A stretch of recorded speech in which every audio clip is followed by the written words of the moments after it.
It's early March 2014. I'm on the Black Mountain Trail, the lower Black Mountain Trail in Pisgah National Forest, Pisgah District. Everyone probably will remember or recognize this big hemlock that is down.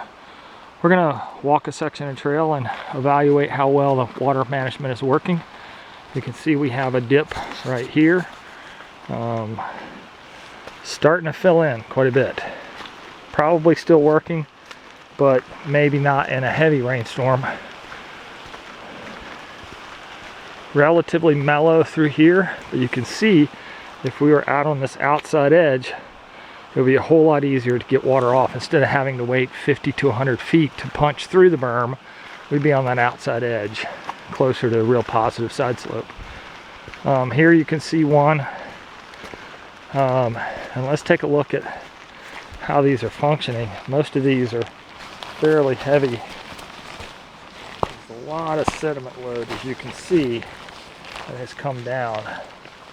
So again, here we're back on the trail, and you can see if we were out on this outside edge, we'd be a lot better off if we took this material and put it into the trail tread, put the trail on the outside edge. We'd be closer to that positive side slope and much easier to drain. So we can increase the frequency by twice as many as we currently have in terms of these dips. So here's one. You can see this one actually is sort of working sometime, but as you can see, the rivulet water's pushing and pushes right past it. And that's what happens when you have a long run in between these positive drainages, is the volume and velocity of water pushes right past, particularly if these are not big enough. Again, you can see, little rivulets here, and it didn't rain that much last night nor today. So again, if we could be on this outside edge, we'd be a lot better off.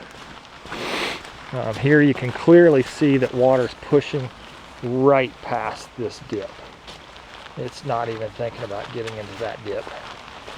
And so it's the frequency of how many of these have catastrophically failed, and when you get a series of these, now water's not running 50 feet, it's running 100 feet, 150 feet, 200 feet. This one has failed, and you can see that effect just past it. You see, some erosion going on right in this area. It's just dripping now, not really raining. You can see water is skipping right past this one, not really functioning. So we've had about 3 in a row. You can tell that from the erosion that's right past the dip. We've had 3+ in a row that have failed. So we've got water now running several hundred feet. Here's an old timber bridge, logging bridge, where they put down old timbers, and water is to some extent getting off here, which is obvious that it's dropping the sediment load, right in this area, dropping it right into the water. So we're definitely sediment loading. Water that didn't drop there continues down the trail here.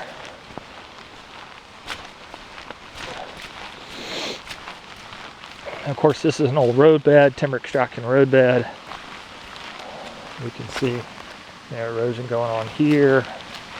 Now it really starts to pick up velocity as the gradient steepens. So we're dropping down to an actual creek crossing. Some rock in here, a lot more rock armoring would certainly help. And here you can hear the river on our right. It's right over here, nice little waterfall right on our right. Nice little pool right here. But panning back, this has been so choked by sediment that it has forced water to go underground. This is all a big sediment deposit from the trail, and the water has been forced to go underneath this sediment load. You see some turbidity here that obviously came from the trail up above us. Large sediment load down in here, as you can clearly see. And as you can see, the water pops back out here. Don't really know what its course is. but we certainly can see that, you know, this crossing right here, this is the normal drainage crossing for this creek, has been just completely choked with sediment sitting on top. So not a good situation.